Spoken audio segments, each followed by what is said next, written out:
Kanglai Paki Mairagi editorial ma'am the Thamsidi. PM Modi Manipur lakani haibada phan2 chongduna Haraoribano. English singani kungo humdoi me ahumdigi hona Manipur thokli lala sahi ani helagna phawda Bharat lengana lusinana ba pekhatpam tokpa thaba amada pekhatan lerakli. Bharat ki Prime Minister Narendra Modi na lala sigi matana karigum wafam amata phawba phongdoktuna tumingna adumak laisinduna Manipur lakpagi mahutta foreign countries in koiduna lairi.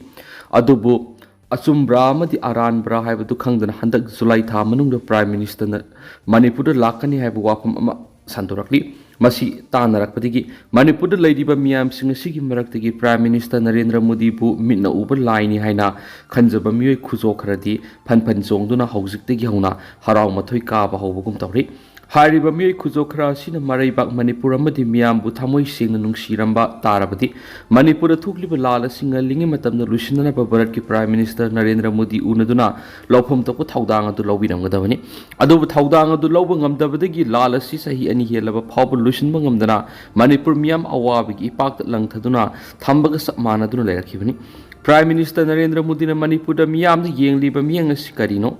Apunba Bharat haibaduna yumpham oiduna thabak tawba Prime Minister ama oiba tarabadi apunba Bharat ki manungda yauriba Manipur da thokpa lala si nahalda lusinaba honafam thoktabra Prime Minister na sumasana khangna Manipur da thokliba lala si lusinana ba honafam thoi haibadu khangna tawpham tokpa thabak oina pangthoktana leirakhibani asigumba tawpham tokpa thaba asi tawdre haiba khanglaba PM Modi bu Ishor makni khanjariba Manipur masa kayana karigi damak tumina laisinduna lairibano haujik mang batak palueraba wakhal tarai haibagong Manipur si kangkhong chaiduna misi minana pak pik thanduna masagi maramdam phawbara maning tamna sachaba ngamdana awaba punsi amada lienduna lairaba matam asida Prime Minister na Manipur laktuna lala si lusinana bo honagane haibasi kaya yamna thajaba ngamgadoribano haibasi naina pamthui aduga Manipur thukliba lala si kanana thukanbano haibadu Bharat lengana mayek sina khanglangani masigi asengba khudam haibabu matamdugi BJP lengakta cabinet minister oina yaukhiba Kuki minister ani yauna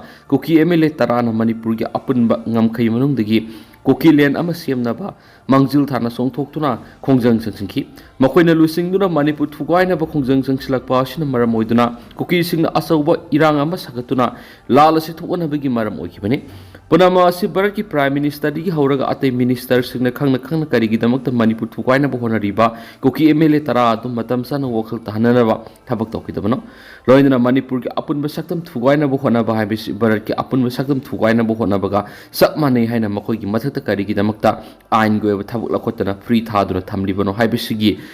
haibisini asumna Manipur thokliba lala solutionana ba Bharat lengana mafam matam sana thabuk pekhatkidi haibisidi mayek singli masida Manipur gi BJP gi kangbuna di Bharat lenga ki asoiba si puthokna asengba thabak tahonana ba lawpham thokpa thaudang adu lawduna Bharat sarkar da dakshinba ngamdana lairakhi aduba hauji mang takpa loiraba matam sida Prime Minister Narendra Modi na Manipur da lakani haiba Achumbra haiba khangdana tonga sandorakpa asida karigi damakta phan2 chongduna Haraoribano mang batak palueraga wakhal tarak palusingba adubu asingba lusingbani haina lawgadoribra hanglibo hangsing asi PM Modi bu laimangni haina khanjariba singna pakhum pibuga loinana karigi damakta Prime Minister na asuk thingna Manipur lakadoribano nahal makhaidi kari tawduna lai haiba isang thona wang hangba ngampam thui loinana Manipur thukliba lala si athuba matamda loisinduna ingtap Manipur ama oinaba Prime Minister bu line haina khanjari besing ama toina punjinduna lawpham thokpa thaudang adu lawduna Prime Minister Narendra Modi bu makeup thonana ba honabana asumba khongthang oigani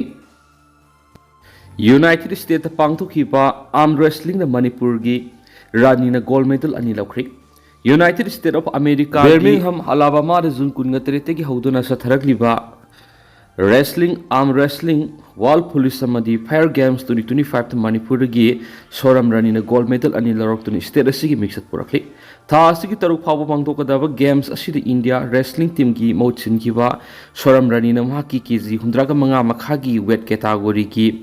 right hand amadi left hand gi wrestling competition ani makta sauna mai paktana gold medal ani edu phangmam kibani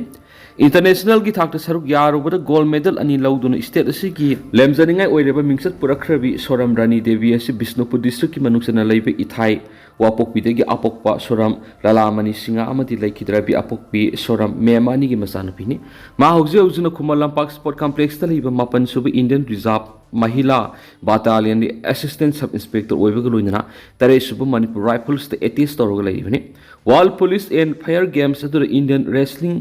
contingent सरुक याखिबदा असम की police जवान नुपी अनि यावना नुपा अनि ग पुना मियोय मरीना गोल मंगा यावना पुना मेडल निपा लौदना इंडिया की ओइना असौब मिक्सत पुरक पर असौब थाउदानखि मेडल लौरखरब असम पुलिस जवान सिंग अदुदी जोन मोनी दास लबिता कोस अमलनजीत बोरहा ठाकुर अमदी कंद्रब बोरहानी हनिसु पाउसना फोंदोखि इम्फाल नागा फोरम हंदकी इसिंग इसाउन सोलब इमुंग सिंग रिलीफ मटेरियल फंगन बाउख्रि इम्फाल नागा फोरम हंदक लमदम असिदा थोकिबि इसिंग इसाउन सोलब मियोइसिंगदा सेना इननब फिरो लाइरिक अमरि तंगाय फदब इमुंग अमद संगदब याम याद्रब पोलम सिंग याव relief material Singh मतेंग पांगनब थौरांग तोख्रि ngarang singmairong da leiba adim zati shiksha assam office ki manipur technical university ki basta relief material singa do puduna handak thoki bi sing sauna su on ki mafam singda mating pangba hugadaban hadi hiram sig madi ledan imphal naga forum ki convener amta phungdo ki bada isauna solaba hangang amadi ahalup khura hekru makhonglom digi horaga Nagaram Poram Patamna Lakni, Manipur Technical University amadi forum ki mekeri relief materials nga sigen thokpa awgani. Masida Delhi based NGO Gunjaga partnership oiduna thoranga spekat panaki. Mangna makhata na Imphal Naga forum ki mekeri gi sulamda masida thoki bi ising isaun so olaba singidama angama mating pangna ba honagani. Mafam masida gi horaga relief materials nga sigen thoklagani hanisu phongdokhi hena paus na makhata na spalakli.